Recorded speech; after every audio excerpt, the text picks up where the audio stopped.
Olá pessoal, como vai? Tudo bem? Professor Sormani Alves, História do Brasil, ESA, curso Sempre, o que mais aprova.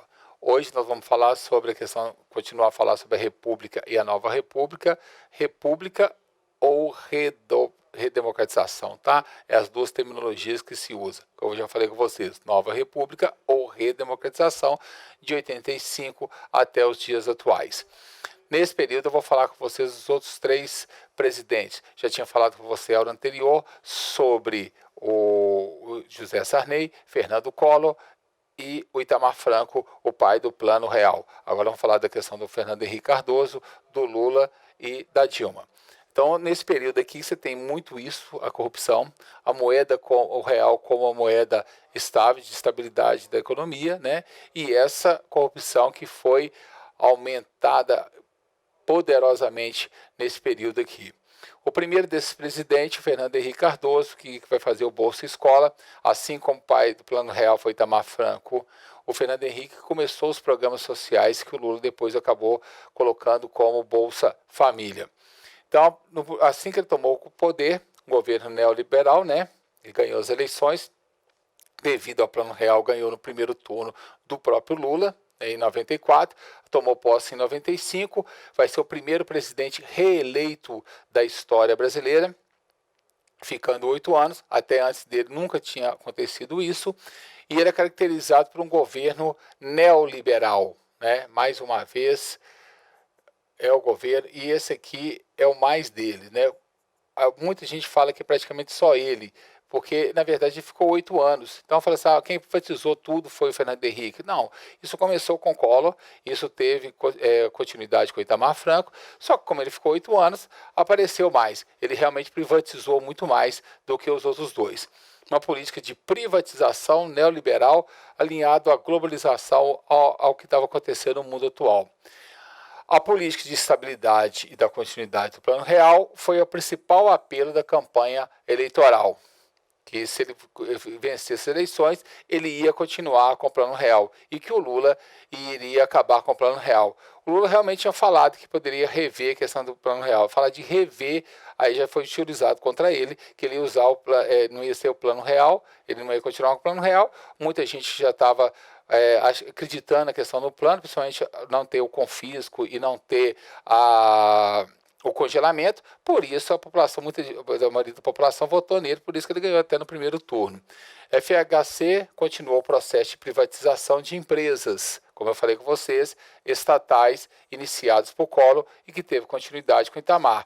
Itamar, Collor, Fernando Henrique Cardoso, neoliberais. Uma característica do neoliberalismo é privatizar as empresas do governo. Quanto menos o governo tiver empresas, melhor. Deixa o mercado agir livremente. Privatizou estatais como Embrater, criado pelo Vargas, a Telebrás, a Vale do Rio Doce e várias outras. Ferrovias, bancos, bastante. Até fiz um quadro aqui, ó, na era dele, 70 empresas federais, né, que é do governo federal, foram privatizados ao custo de 70 bilhões de dólares, 55 empresas estaduais privatizadas a 34 bilhões, a total arrecadado de 105 bilhões.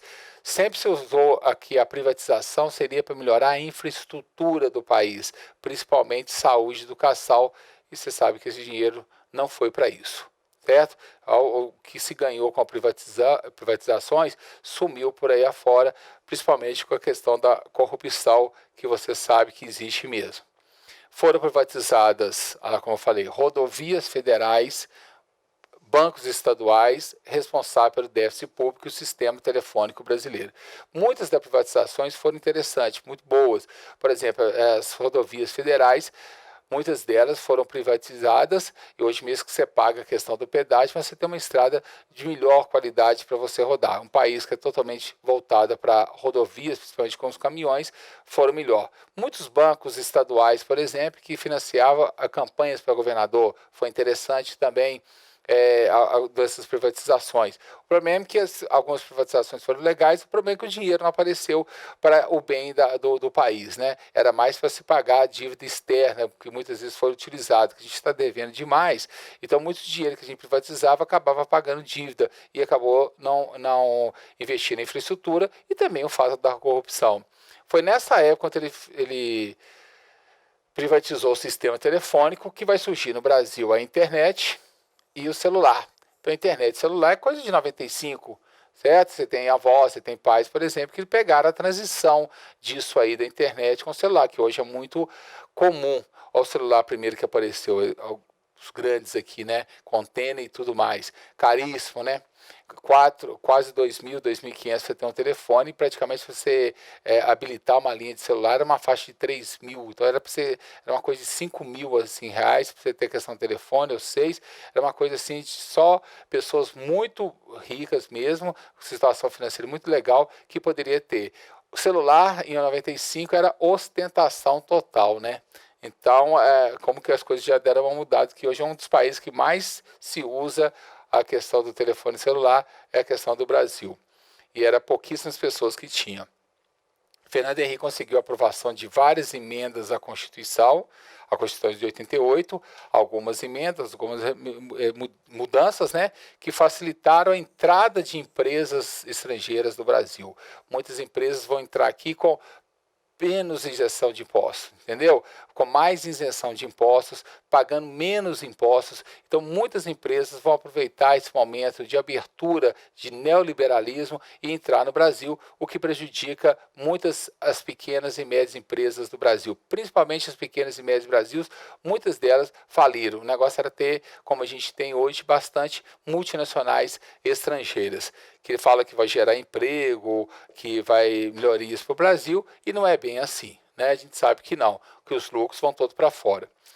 Lei do petróleo. Essa lei do petróleo, aqui, que acaba com o monopólio do petróleo no Brasil. Vocês lembram que na época que Getúlio Vargas criou a Petrobras, ele só a Petrobras que podia explorar, tirar o petróleo e refinar o petróleo. Só ela que podia fazer. Fernando Henrique acaba com uma parte disso, acaba com esse monopólio. A Petrobras continua a explorar o petróleo, só ela que continua, mas refinar o petróleo foi privatizado. Então a Petrobras refina, outras empresas também refinam, mas extrair o petróleo, tirar o petróleo, ainda é só a Petrobras. Tá? Não foi privatizada essa parte, não.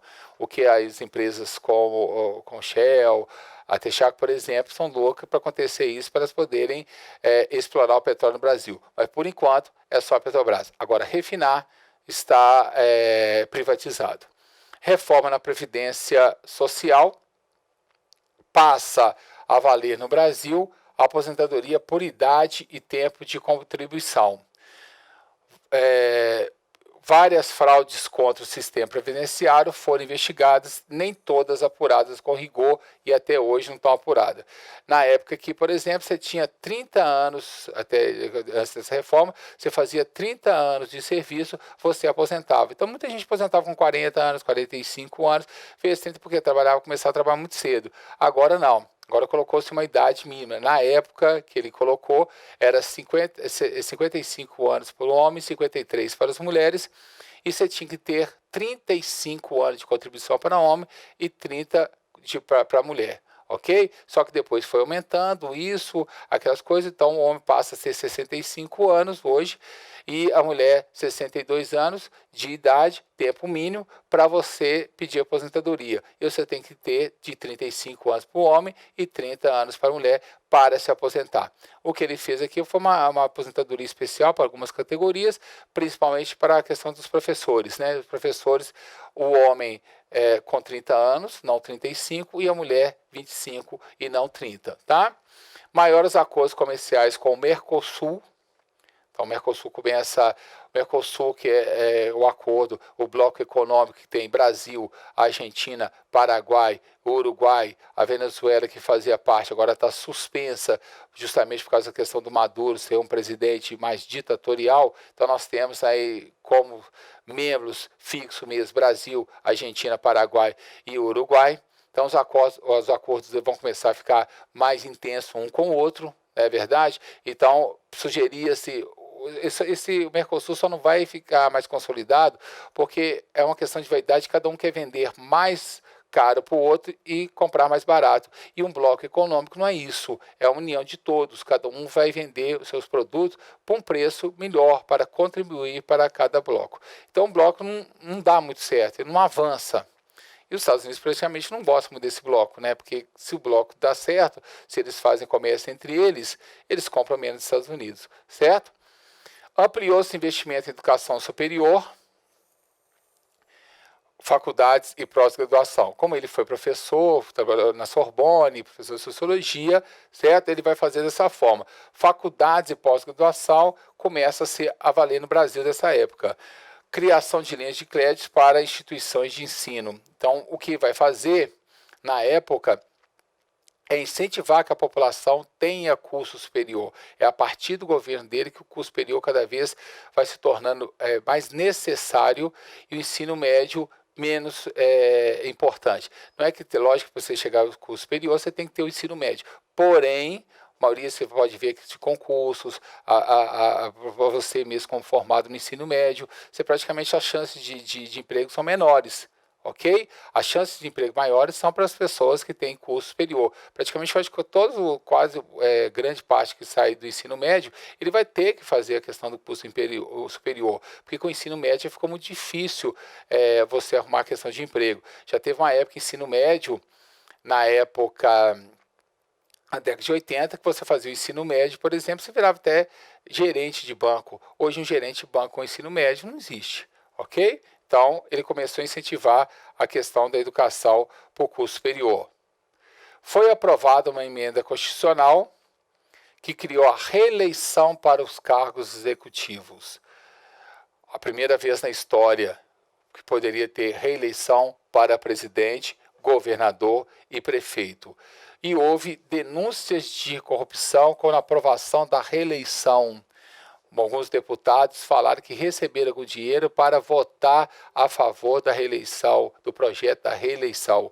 Aqui, ó, deputado conta que votou pela reeleição por R$200 mil, ganhou R$200 mil para votar a favor da reeleição.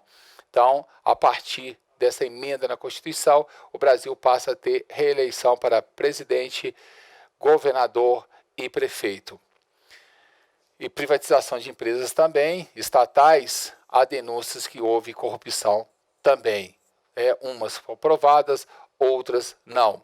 Crise do setor energético, o chamado escândalo do apagão. Isso aconteceu porque choveu menos, os investimentos em hidrelétricas foram muito pouco e houve uma crise, em 98, 99, a chamada crise do apagão. O país ficou às escuras determinadas horas, justamente por falta de investimento em hidrelétricas. A partir daí começaram a investir mais em hidrelétricas, em termoelétricas, mas em compensação e o investimento é grande e quem paga sempre é o consumidor. As contas de luz começaram a cada vez ficarem mais caras. Então, quando tem período de seca, eles ligam as termoelétricas, então aí a conta fica bem mais cara. Implantações deviam fazer mais, né? Hidrelétricas, porque ficar dependendo só de chuva não dá. Podia fazer energia eólica, que foi muito mais tranquilo, energia solar. Condições para isso tem. O país é muito grande e tem muito isso. Mas investimento nisso a pessoa não faz. Deixa as hidrelétricas. E cada vez está chovendo menos. E cada vez a gente vai pagar uma conta de luz mais cara.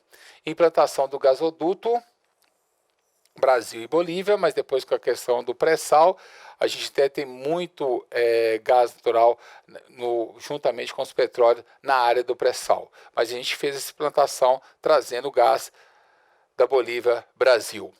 Criou o Bolsa Escola, Bolsa Alimentação, foi ele que criou o chamado Bolsa Escola, tá? Que fica bem claro para vocês aqui, ó, Bolsa Escola.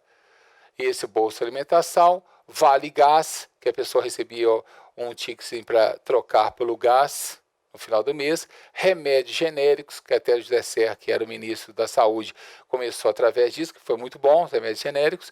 A Bolsa Escola, que dava uma quantia de dinheiro para que as pessoas fossem para a escola, os pais recebiam um dinheiro para que o menino não deixasse de frequentar a escola, tentar evitar a evasão escolar, ok?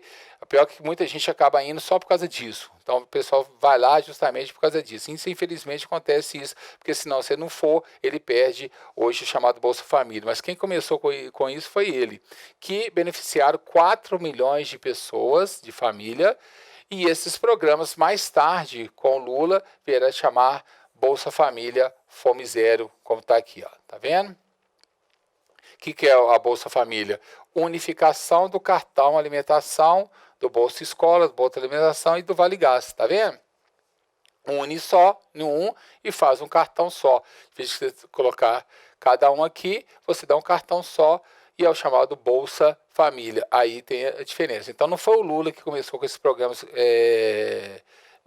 sociais. Quem começou foi o Fernando Henrique Cardoso, que ele acha muito importante. Muitas vezes na época, para criticar o Lula ou a Dilma, muita gente perguntou para ele se estava gastando muito dinheiro com Bolsa Família. Ele falou assim que não, que um país muito pobre é necessário Bolsa Família, e é mesmo. A população, isso não é grande dinheiro assim. Às vezes a pessoa ganha 70, 120, não é. Isso é para auxiliar a pessoa. A pessoa tem um salário e auxilia para ele pagar alguma outra coisa. Agora, também o governo também não tem culpa quando a pessoa para de trabalhar, deixa de trabalhar para viver com essa questão do Bolsa Família. Mas quem utilizou e utilizou de maneira mais correta, deu uma melhorada sim. Há melhorias de vida da população. Tem um país pobre, tem que ter política de assistencialista mesmo, isso é fato. Tá? Em 99, no início do seu segundo mandato, uma forte desvalorização da moeda. Você sabe que a moeda era, até então, até 1999, R$1 era igual a questão de $1. É a mesma coisa, certo? Só que eu falei que vocês normalmente não davam, então a situação veio muito a crise econômica no mundo. O México tinha quebrado, a Rússia tinha quebrado.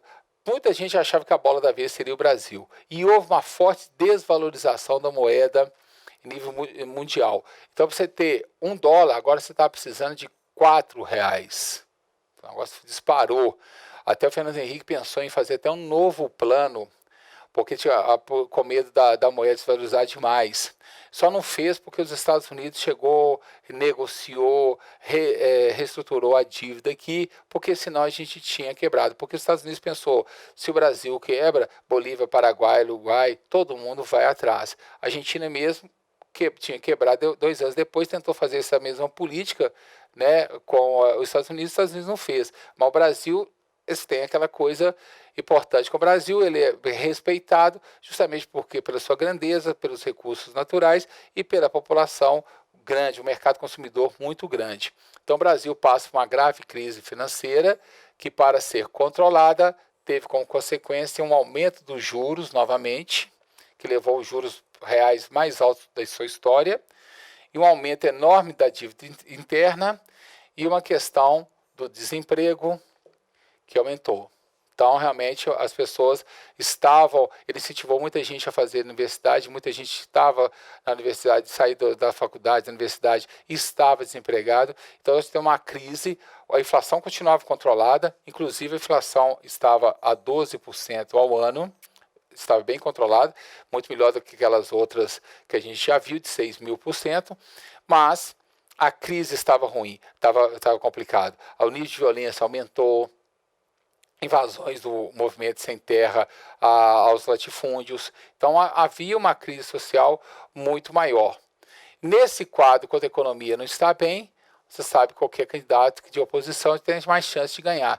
Então houve as eleições em 2002 e Lula acaba vencendo as eleições. Ele tinha perdido para o Collor, tinha perdido Fernando Henrique 2 vezes, então na quarta tentativa ele vence as eleições. Você teve em 98 com R$100 que comprava tanto, em 2005 e 2012 cada vez o valor, né, vai perdendo, a economia cada vez vai ficando pior. O valor do dinheiro, o custo de vida vai aumentando e o dinheiro não tem a correção que a gente espera que tenha. Ok? O próximo presidente da República, Luiz Inácio Lula da Silva, que vai ficar de 2003 a 2010, segundo presidente reeleito da história brasileira. Então, Fome Zero é o programa principal dele, né? Os 8 anos, a gente pode até colocar isso aqui, ó, para vocês. Os 8 anos do governo do presidente Lula, certo? Tiveram 2 principais características, que é bom você lembrar. O crescimento econômico, que é inevitável, que houve. Redução da pobreza, também houve, tá?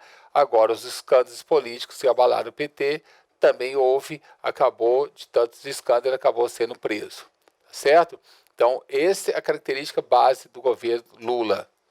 Praticamente as perguntas vêm em cima disso, né? As características, um crescimento econômico, uma redução da pobreza, tá?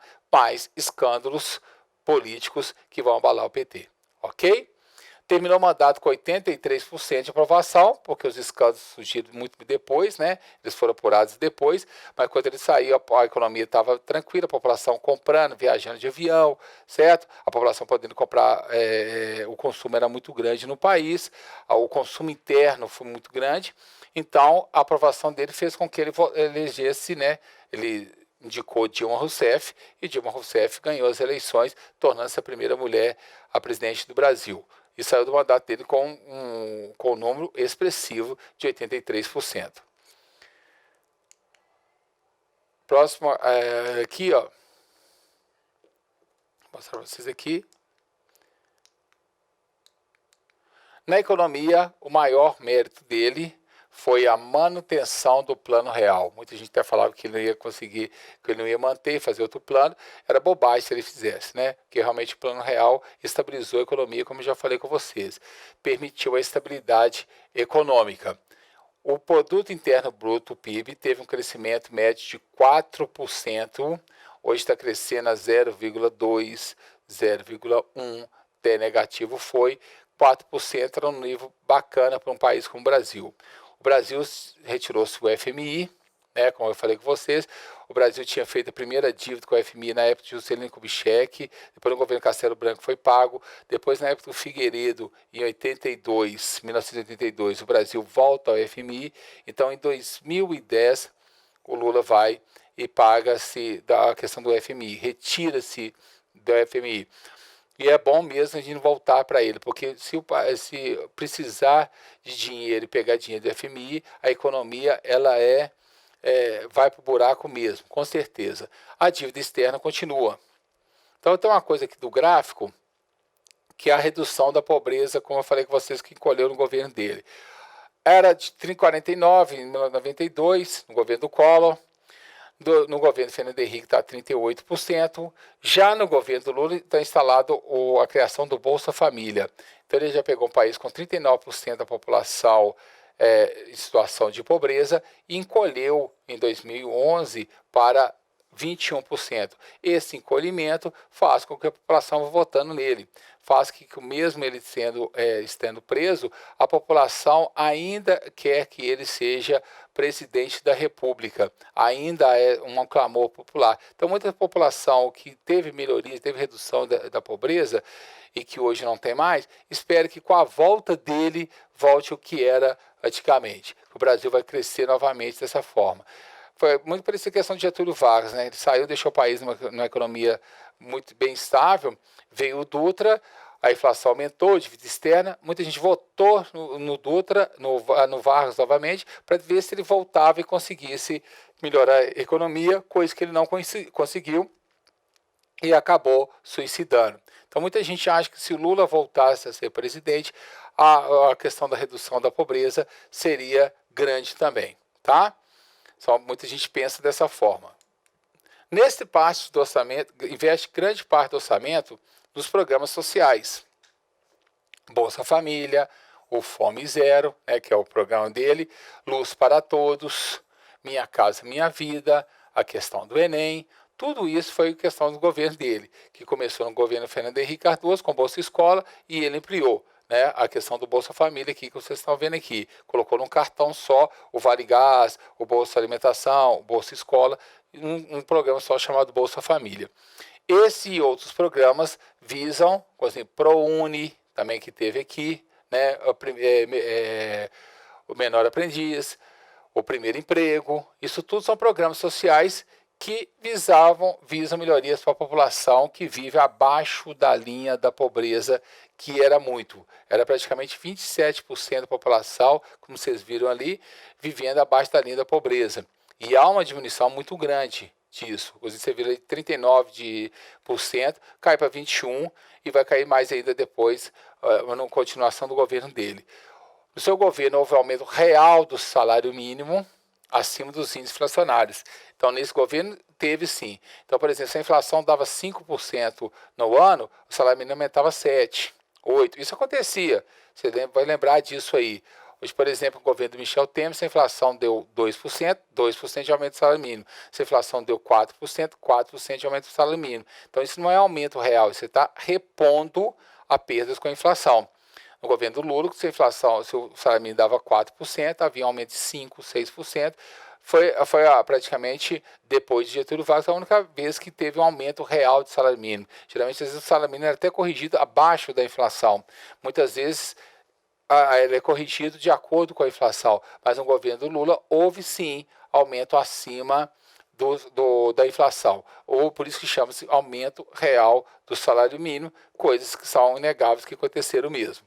Foi criado o programa também, como eu falei com vocês, do Primeiro Emprego, como forma de combater o trabalho infantil e escravo, e ampliar-se através do ProUni as vagas de ensino superior para atender os alunos carentes e provenientes de escolas públicas.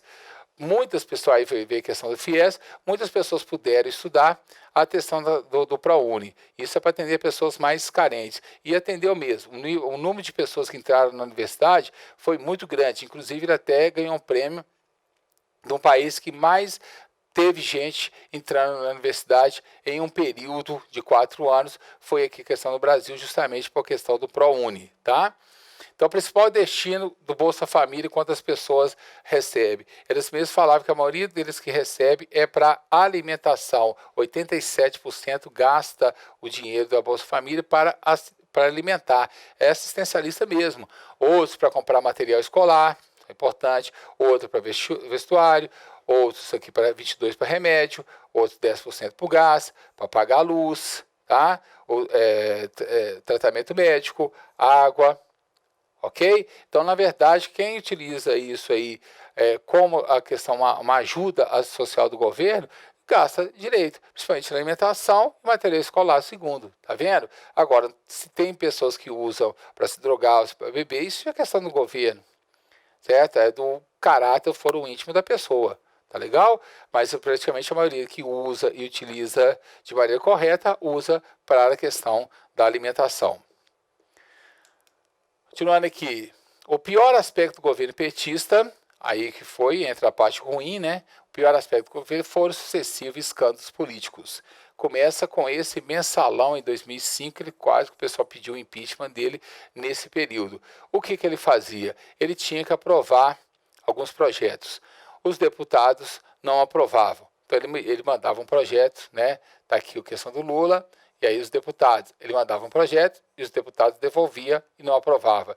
Então Lula, para o projeto ser aprovado, ele passa a dar uma mensalão, uma mesada para esses deputados e em troca desses favores de dinheiro, ele passa a votar projetos do governo. Certo? Foi um esquema que envolvia o pagamento de propinas a parlamentares em troca de apoio ao governo em votações no Congresso. Certo? Esse começou por aí. E lógico, depois veio outras questões de corrupção. As denúncias do mensalão derrubaram o principal ministro do Lula, que é o José Disseu, da Casa Civil, que também tá preso, e toda a cúpula do PT. Ok? Já começa por esses escândalos. Aí muita gente você tinha que pegar a cabeça de alguém. E nessa época foi o José Disseu. O Brasil, nesse período do governo Lula, tem essa questão do pré-sal, descoberta aqui. As reservas de petróleo encontradas na camada de pré-sal do litoral brasileiro são petróleo considerado de média e alta qualidade. Lógico que começou no governo Fernando Henrique Cardoso, mas o Lula acabou intensificando isso. O pré-sal, você está vendo aqui que tem um oceano, tem a camada pós-sal, onde que se encontra as maiores reservas brasileiras de petróleo e gás. Só que o petróleo não é de boa qualidade, você tem bacia de Campos, bacia de Santos, você tem a camada de sal e logo depois a camada do pré-sal, que é bem mais no fundo aqui, ó, mais ou menos 6 mil, 7 mil, 8 mil metros abaixo do oceano. Para se pegar esse petróleo daqui, só que esse petróleo fica armazenado nos poros das rochas. Então, para chegar lá, por exemplo, tem que ser através de sondas. E o único país que tem essa sonda, a única empresa do mundo, é a Petrobras. É a única. Só que é uma extração muito cara. Só que o petróleo que está encostado, que está aqui no subsolo do Brasil, é petróleo de boa qualidade. E aí o pessoal começou a fazer estatística, porque era desde o Espírito Santo até Santa Catarina, era coisa demais. O pessoal começou a fazer estatística e falaram que o Brasil ia receber petróleo demais, que o Brasil ia ter tanto petróleo que ia participar da Organização dos Países Exportadores de Petróleo, ia passar a Venezuela, que era petróleo de boa qualidade, que a gente estava salvo, que a economia do Brasil ia melhorar, porque o petróleo é o combustível do mundo, e é verdade.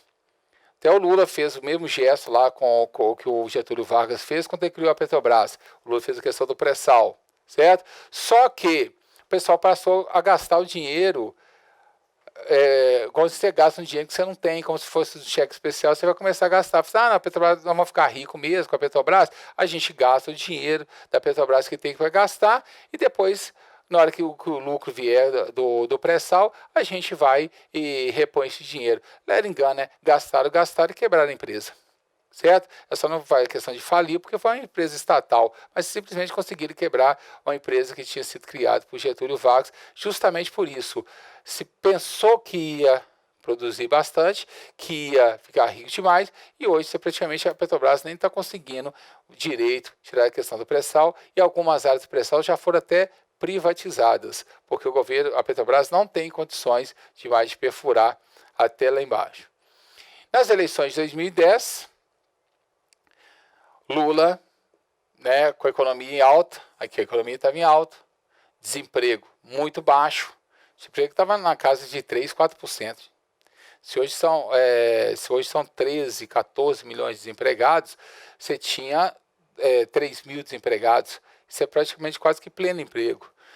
Grande consumo das classes pobres, o pessoal estava consumindo bastante, comprando muitas das coisas, muitos bens materiais, certo? Além da alta popularidade, Lula, nas eleições presidenciais, lança o nome da ex-ministra Dilma Rousseff, que vence as eleições, tornando-se a primeira mulher presidente do Brasil. Como Lula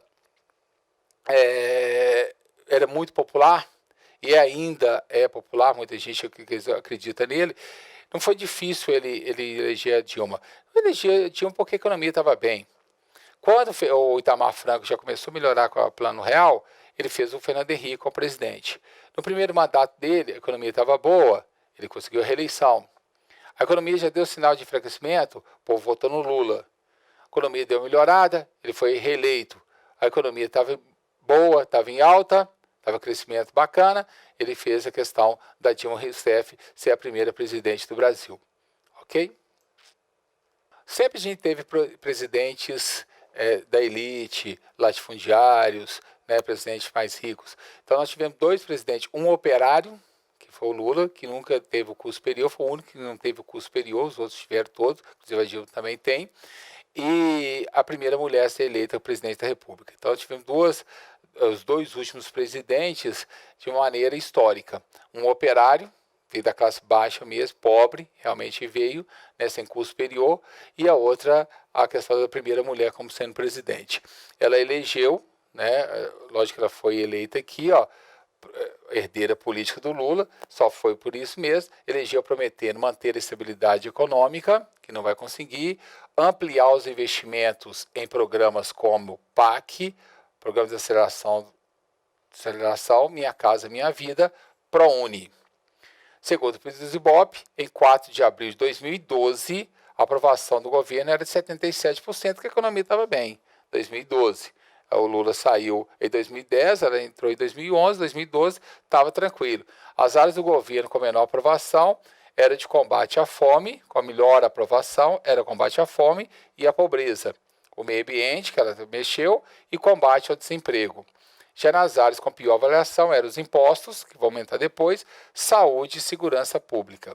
Depois vai ver a crise dos ministérios, manifestações públicas e a Copa do Brasil, que a gente vai ver. Certo? Até 2002 está tranquilo. Depois de 2002, a crise começa, é uma crise mundial, e ela não vai dar conta de segurar, vai ter que fazer políticas antipopulares, como aumentar os impostos, e aí a população vai começar a questionar até a saída dela, que vai ser, segundo o presidente do Brasil, a sofrer um impeachment. Isso é muito ruim para um país ter dois presidentes que sofreram impeachment. Isso estraga a questão do país.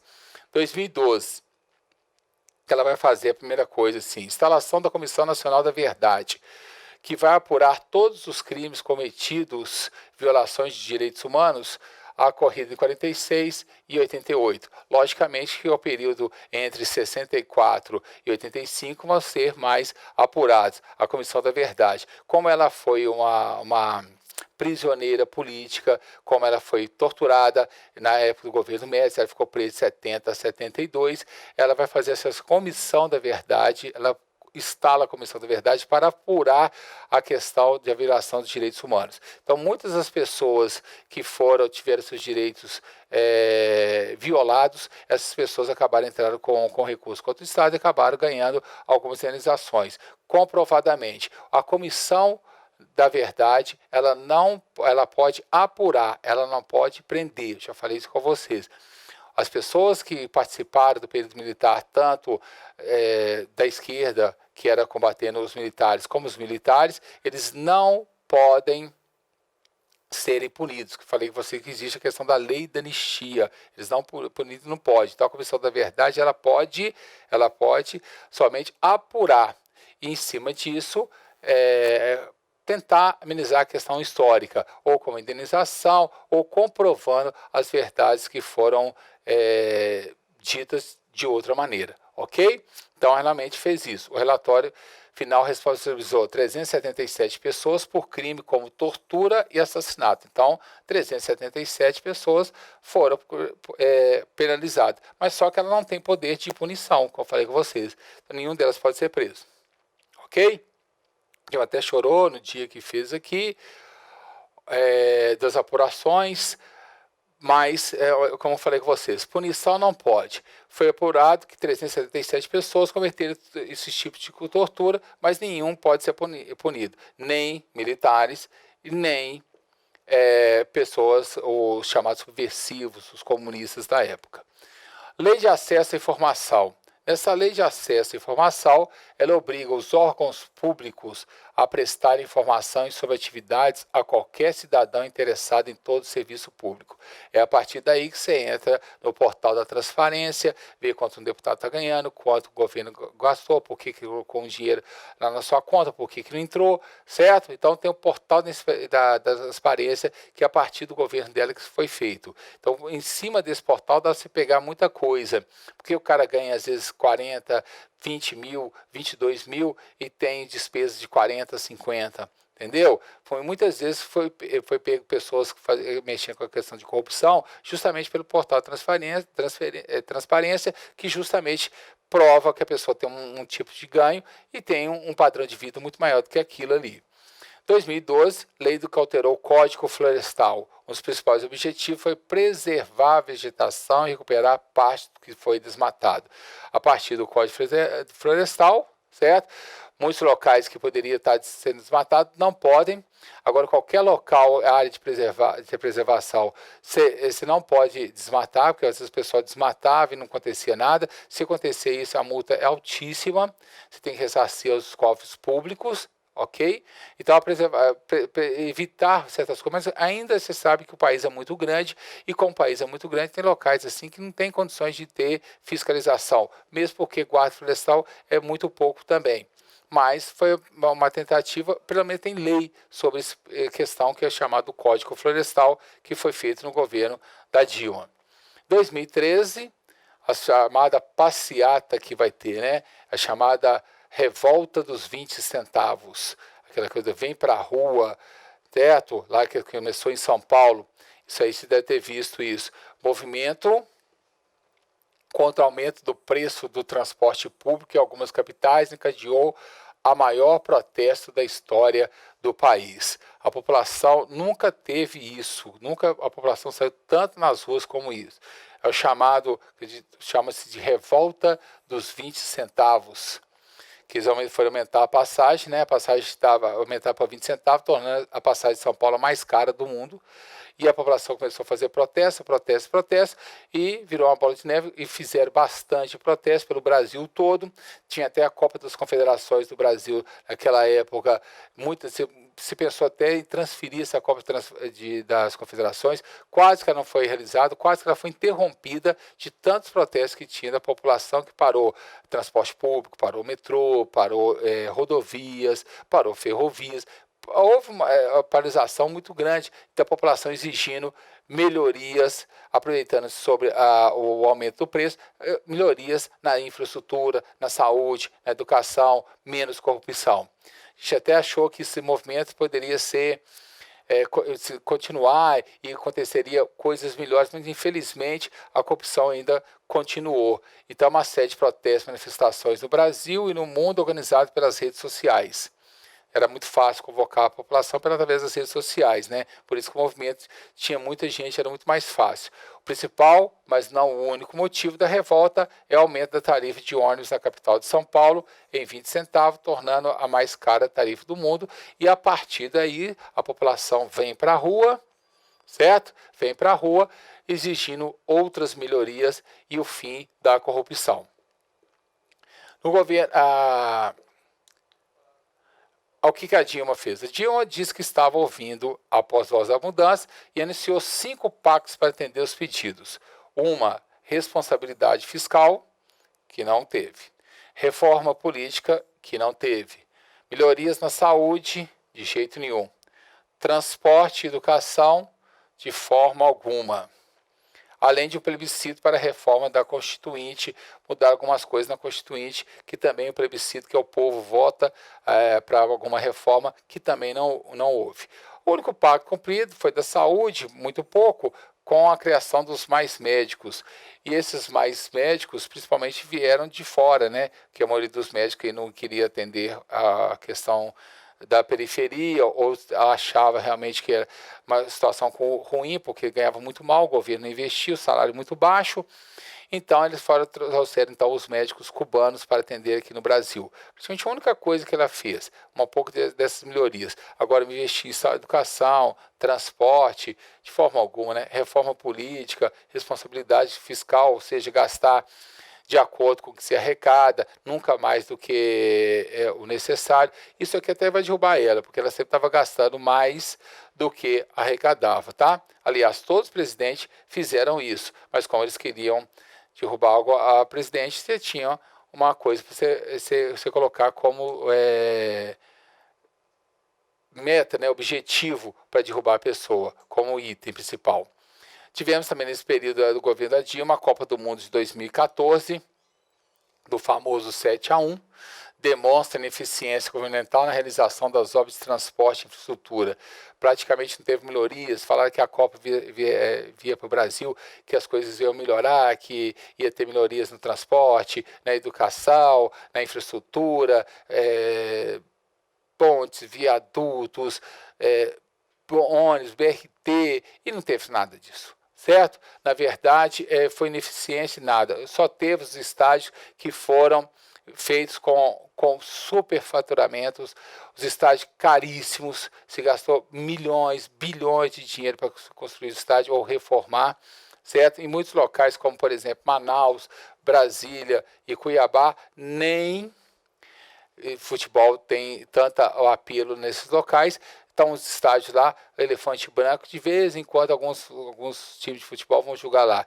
Então, os estádios que ainda os outros praticamente no Sudeste, na questão da Bahia, são utilizados. Mas esses locais não são mesmo. Então, se gastou milhões. Tanto que muita gente saiu nas ruas falando isso. Ó, queremos escolas padrão FIFA, porque a FIFA exige o estádio de um estilo, né? Se gastou, está ela com o presidente Blatter, que é o presidente da FIFA na época, que também é acusado de corrupção, teve que sair da FIFA, né? Então, realmente, ele estava aí nesse negócio, foi a última Copa dele, porque também está suspeito de corrupção, está quase que preso. Na economia, durante seu primeiro mandato, a gente pode ver que houve uma descelerização na economia. Descelerização da economia, uma baixa nos indicadores econômicos e aumento da inflação. Como eu falei lá, até 2012 estava indo bem, 74% apoiava ela. Mas depois de 2012, com os gastos para a Copa, e depois vai ter as Olimpíadas, os gastos foram muito mais, a corrupção muito grande, e ela muitas vezes fechava os olhos, não fingia que não estava acontecendo, sabia de muita coisa, mas não denunciava. Isso também vai fazer com que uma das causas do impeachment dela. Então, no segundo mandato dela, tanto que desacelerou tanto que em 2014 quase que ela perde as eleições para o Aécio Neves. O Aécio Neves, por 3%, não venceu as eleições. Ok? Muita gente, por quê? A economia estava ruim. Eu falei com vocês, quando a economia estava ruim, ela não conseguiria se eleger.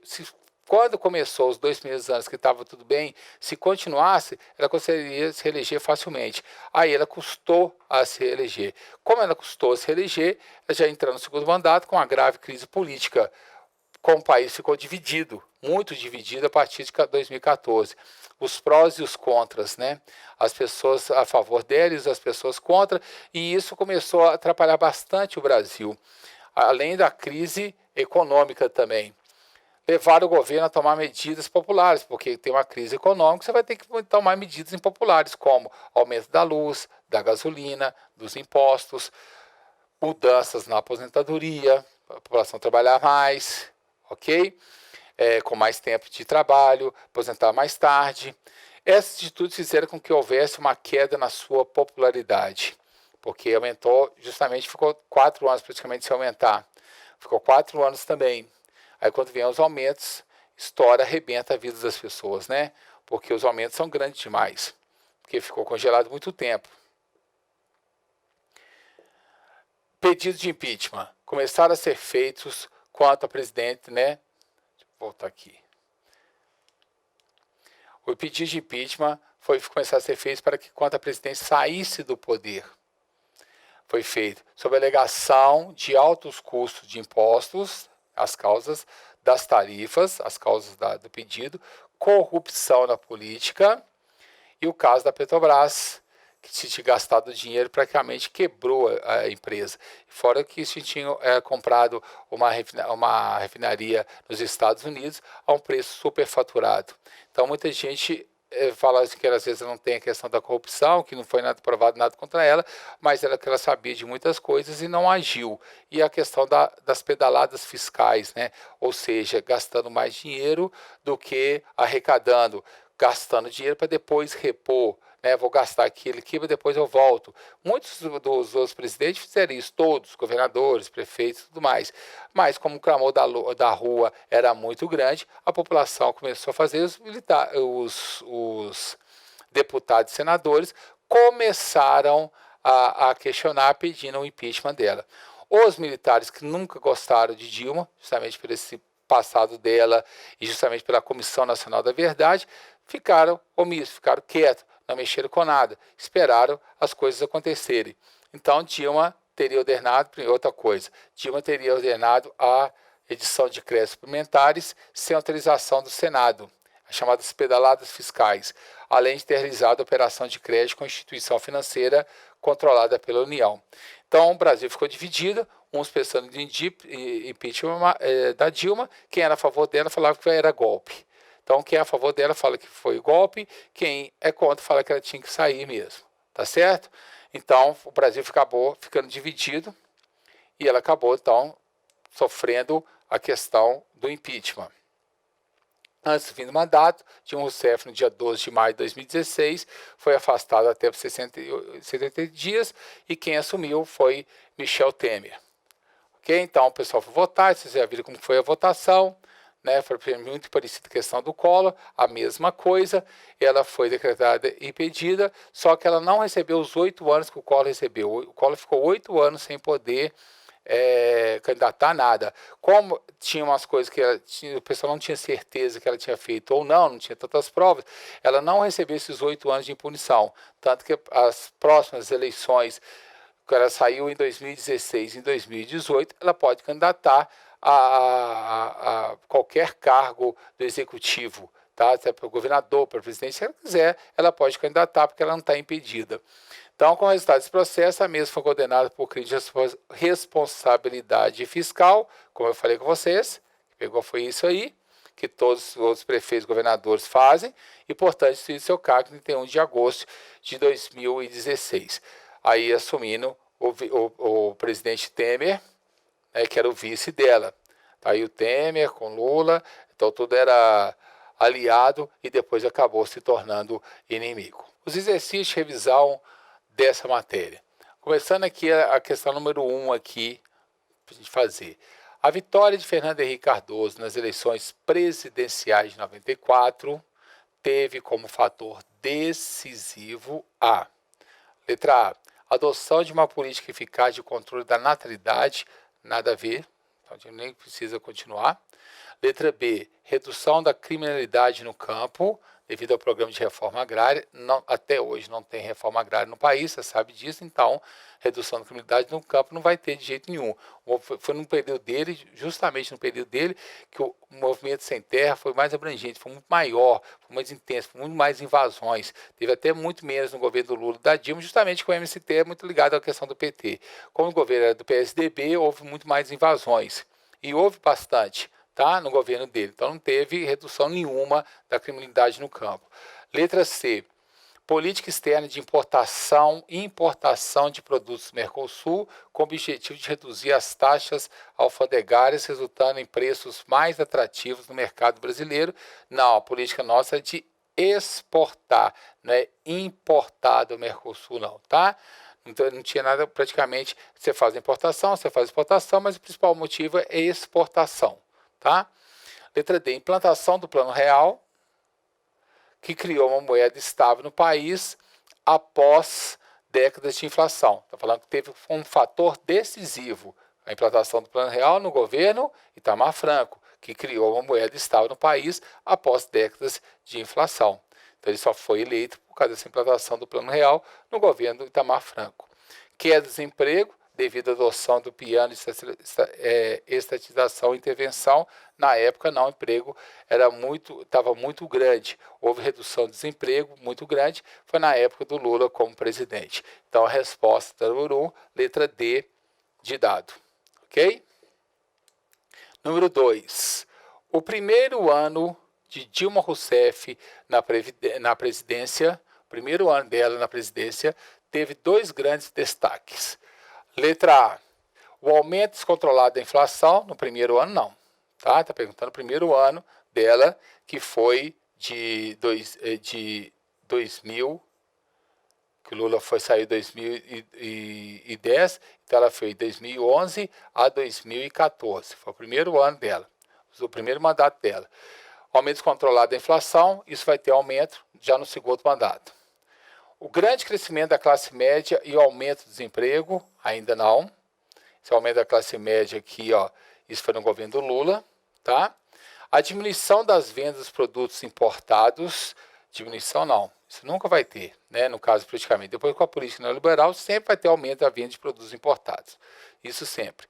O lançamento de programas sociais, que ela vai, Programa de Aceleração do Crescimento, chamado PAC, vai ser do governo dela, vai ser alguns outros programas sociais, justamente para beneficiar a população, principalmente de investimento maior no ProUni. Isso vai ter mesmo lançamento de programas sociais e econômicos, e a saída de ministro do governo.